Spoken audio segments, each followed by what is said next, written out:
बिस्मिल्लाहिर्रहमानिर्रहीम। अस्सलाम वालेकुम नाज़रीन, माह रमज़ानुल मुबारक की पुरनूर सातों में GM न्यूज़ की तरफ से पेश किए जाने वाले प्रोग्राम पैगाम रमज़ान के साथ हाज़िर खिदमत हूँ।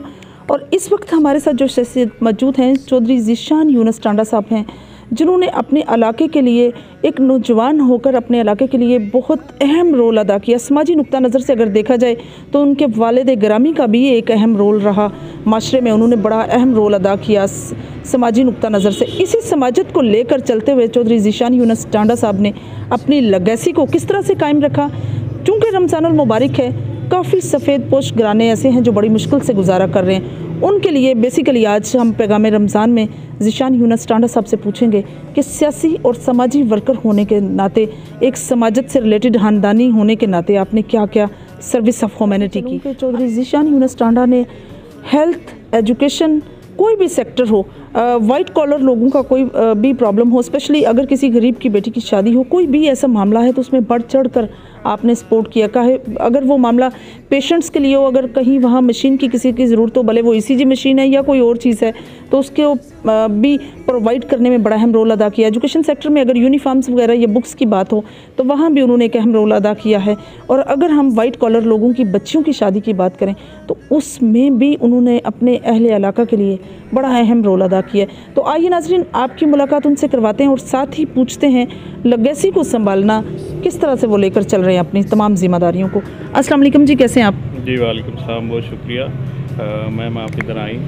और जैसे रमज़ान चल रहा है, पहले तो मैं आपको बताता चलूँ कि हमारे ख़ानदान में ना रमज़ान में हम जितने भी हमारे इलाका में लोग जो सफ़ेदपोश लोग हैं उनके हम एक खुफिया तरीक़ाकार से हम उनकी मदद करते हैं। और वो मदद हम मेरे दादा से, मेरे वाला साहब से वो शुरू हैं, वो ही लेके हम जा रहे हैं आगे। तो माशरे में छोटा मोटा जो मैं अब कर सकता हूँ, मैं बढ़ चढ़ के अपने लोगों के साथ खड़ा हूँ। और जो उनकी मदद माली, हर तरह की माली मदद उनकी, जैसे आप बता रही हैं कि अगर किसी गरीब की कोई ज़रूरत है तो वो मैं बढ़ चढ़ के उनकी करने की कोशिश करता हूँ और करता हूँ माशाल्लाह से। जो सब जिस तरह से आजकल हालात ख़राब हैं, मुल्क की मईशत को भी काफ़ी मुश्किलात का सामना है, गरीब लोग जो हैं बड़ी डिफ़िकल्टी से गुजारा कर रहे हैं, तो उनके लिए स्पेशली खाने के भी कई घरों में लाले पड़े हुए हैं। तो उस पर आप लोगों को क्या पैगाम देंगे कि जितने भी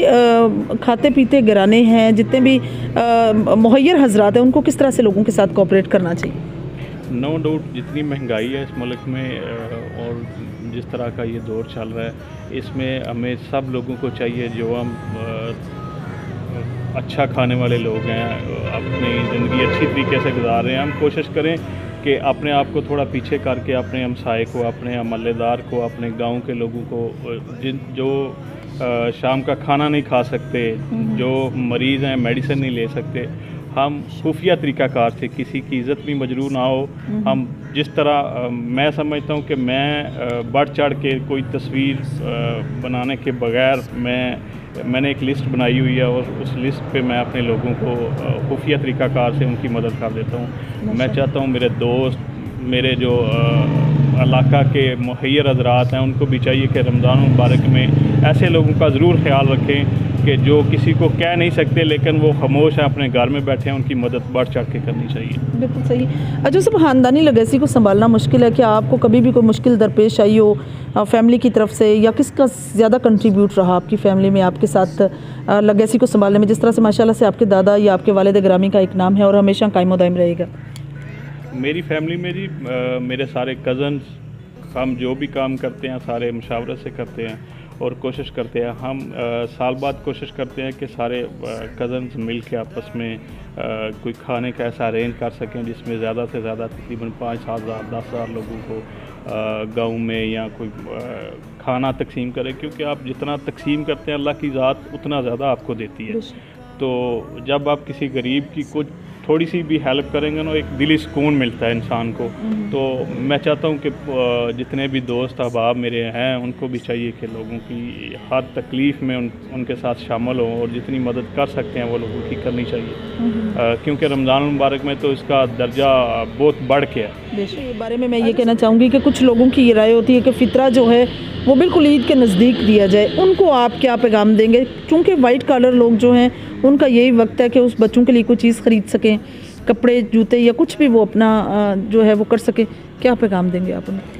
कि फ़तराना तो फ़र्ज़ है वो देना चाहिए। तो कोशिश ये करनी चाहिए कि ईद के 2-4-5 दिन पहले, क्योंकि अगर किसी ने अपने बच्चे का किसी का कुछ लेना हो, कोई जूता, कोई कपड़ा, कोई ड्रेस को लेना हो, तो वो आसानी से ले सके। किसी ने कोई खाना ख़रीदना हो, कोई सामान ईद के लिए ख़रीदना हो, तो वो इजीली ख़रीद सकता है अगर उसको 2-4 दिन 5 दिन पहले मिल जाए। तो ये कोशिश करनी चाहिए कि फ़तराना जो है ईद के 4-5 दिन पहले देना चाहिए। बिल्कुल सही। जी तो नाज़रीन, ये थी चौधरी ज़ीशान यूनुस साहब की गुफ्तगू। सबसे मुश्किल, मैंने पहले भी आपसे यही कहा कि ख़ानदानी लेगेसी को लेकर चलना मुश्किल हो जाता है, क्योंकि इंसान के बस में काफ़ी चीज़ें ऐसी होती हैं जो कंट्रोल में नहीं रहती। कुछ ऐसी चीज़ें होती हैं जो वो ख़ुद कर नहीं सकता, लेकिन इसके बावजूद अपने लेगेसी को संभालना बहुत डिफ़िकल्ट होता है। लेकिन संभाला हुआ चौधरी ज़ीशान यूनुस टांडा साहब ने अपने वालिद ग्रामी, अपने दादा के नाम को लेकर चल रहे हैं, अपने अहले इलाका के लिए वो करते हैं। और हम सबको करना चाहिए, क्योंकि रमज़ानुल मुबारक अल्लाह पाक का दिया हुआ एक कितना खूबसूरत गिफ्ट है, जिसमें हम जितना हो सके अल्लाह पाक से अपने गुनाहों की माफ़ी मांगे और ज़्यादा से ज़्यादा सर्विस ऑफ ह्यूमैनिटी करें। इंशाल्लाह मेरी और आपकी मुलाकात होगी फिर किसी नए प्रोग्राम में। तब तक के लिए इजाज़त चाहती हूँ। अल्लाह हाफिज़।